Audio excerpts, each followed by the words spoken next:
एक गांव में मंगम्मा और अवंतिका नामक सास बहू रहते थे। उनमें सास बहुत अच्छी थी। वो अपनी बहू अवंतिका का खूब ख्याल रखती थी, लेकिन अवंतिका बहुत बुरी थी। वो हमेशा अपने सास से बहस करती थी, लेकिन जब तक उसका पति घर पे था वो ऐसे नाटक करती थी जैसे वो अपनी सास का बहुत अच्छा ख्याल रख रही हो। और जैसे ही उसके पति काम करने दूसरे शहर जाता था वो शुरू हो जाती थी। वो अपनी सास को बिल्कुल कोई इज्जत नहीं देती थी। और इतना ही नहीं, अगर उसकी सास अवंतिका की बात नहीं मानती थी तो वो ऐसे कहती थी, अगर तुम मेरी बात नहीं मानी ना, मैं अपनी पति को बताकर तुम्हें इस घर से बाहर निकलवा दूंगी, समझी। इसी कारण मंगम्मा, इस उम्र में मैं बाहर जाकर कैसे जी पाऊंगी, अकेली मैं कुछ नहीं कर पाऊंगी। इसी डर में वो जो अपनी बहू कहती थी चुपचाप करती थी। एक दिन अवंतिका की दोस्त शहर से उसके घर आते हैं। तब वो अपनी सास से ऐसे कहती है, हाँ सुनो, शहर से मेरे दोस्त आए हुए हैं, उन सब के लिए विभिन्न प्रकार के व्यंजन बनाओ और वो भी जल्दी। उतने व्यंजन मैं कैसे बनाऊं बेटा, कुछ ही पकाऊंगी। हाँ, मेरी सहेलियों के सामने मेरा इज्जत निकालना चाहती हो तुम? ऐसा कुछ नहीं है बेटा, मेरा वो मतलब नहीं था। उतने सारे व्यंजन मैं अकेले कैसे बनाऊंगी? अगर तुम भी थोड़ा मदद करोगी तो मैं बना पाऊंगी। क्या मैं तुम्हारी मदद करूं? मतलब मेरी सहेलियां यहाँ आई हुई है, उनको छोड़कर मैं तुम्हारी मदद करते रह जाऊं?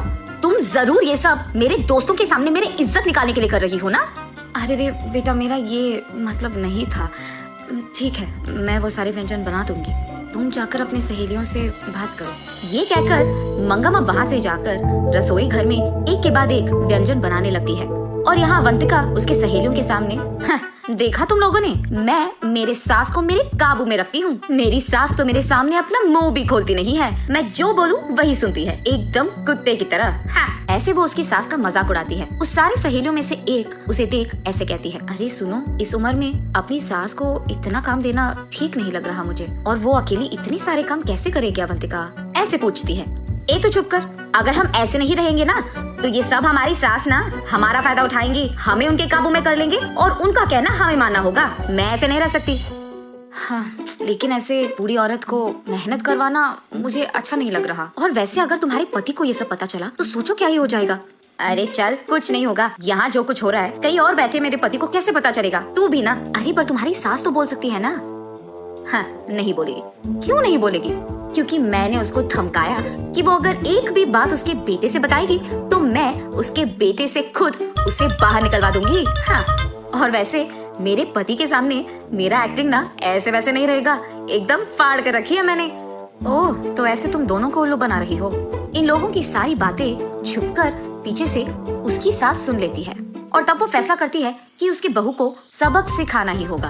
तब वो वहाँ से जाकर काम करने में लग जाती है। और दूसरी तरफ अवंतिका उसके सहेलियों के साथ बैठकर खाते हुए पीते हुए बीच बीच में अपनी सास को बुलाकर काम करवाती रहती है। और ऐसे वो अपनी सहेलियों के साथ खूब मस्ती करती है। कुछ देर बाद उसकी सारी दोस्त वहाँ पे खा पी कर चले जाते हैं अपने घर।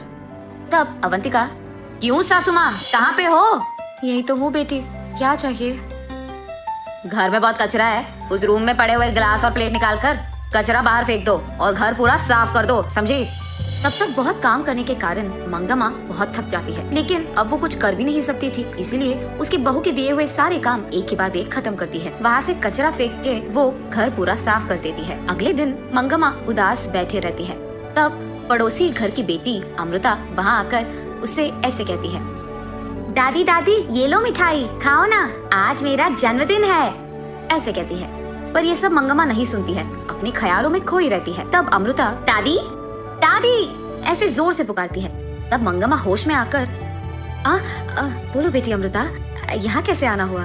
मेरा छोड़ दीजिए दादी, लेकिन आप ऐसे उदास क्यों बैठे हैं? ऐसे कहती है। तब मंगम्मा जो कुछ भी हुआ उसको समझाती है। ओह, इतना ही?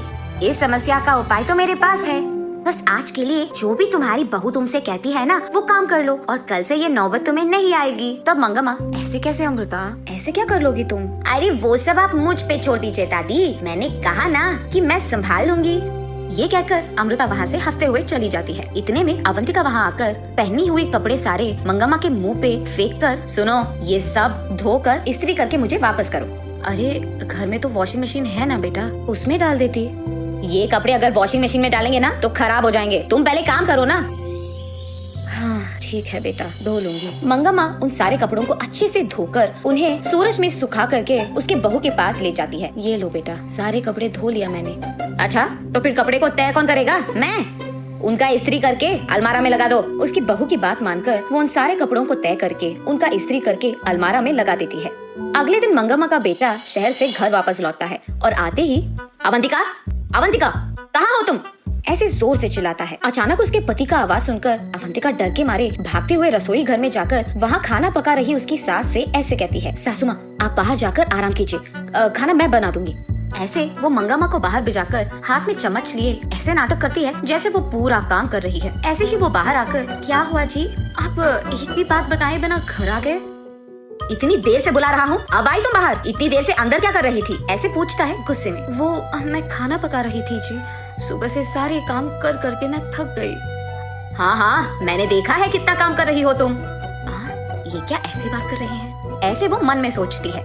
तब अवंतिका का पति सीधा उसके माँ के पास जाकर, माँ, तुम्हारी बहू का इस व्यवहार के लिए मैं माफी मांग रहा हूँ। ये सुनकर मंगम्मा एकदम दंग रह जाती है और वो ऐसे ही अपने बेटे को देखती रहती है।